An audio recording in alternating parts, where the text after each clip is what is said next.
चार तरह के भोजन का विधान भीष्म पितामह ने अर्जुन को बताया था भीष्म गीता में कि चार तरह का भोजन बेकार होता है अर्जुन, कभी नहीं करना है इसका भोजन जिससे बुद्धि बिगड़ जाए।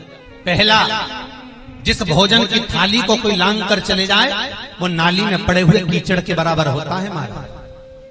अगर कोई भोजन कर रहा है और उस थाली को कोई लांग कर चले गया, भोजन की थाली को कोई लांग गया तो वो नाली में पड़े हुए कीचड़ के बराबर होता है। दूसरा, अर्जुन भोजन की थाली में किसी की ठोकर लग जाए तो वो भ्रष्टा के बराबर होता है, गंदगी के बराबर।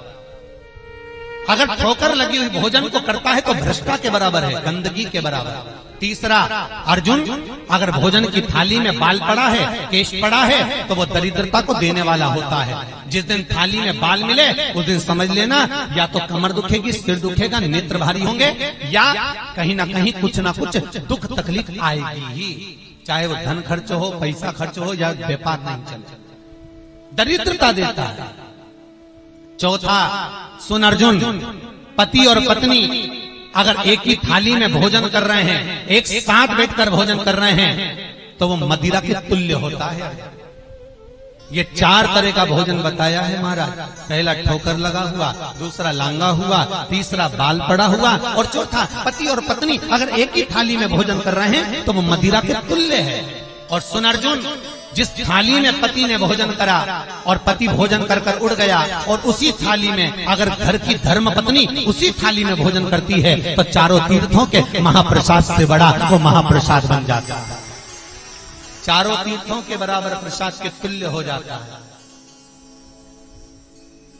अब कई लोग तो कहेंगे महाराज बड़ी आफत कर दी तुमने तो के बताओ, अब हमारी तो नियम, हम तो इतने सालों से भोजन कर रहे हैं, क्या करें?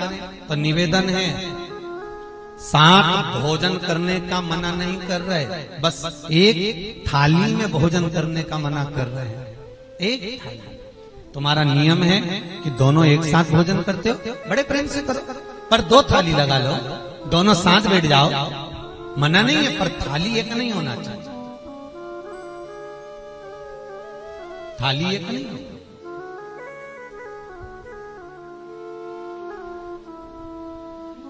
वो मदिरा के तुल्य। और सुन अर्जुन, अगर बेटी कुंवारी हो और वो अपने पिता के साथ उसी थाली में भोजन करे जिसमें पिता बैठकर खा रहा, तो उस बाप की कभी अकाल मौत नहीं होती, क्योंकि बेटी काल को हर लेती, वो बेटी काल का हरण कर लेती, उसकी अकाल मृत्यु नहीं होती।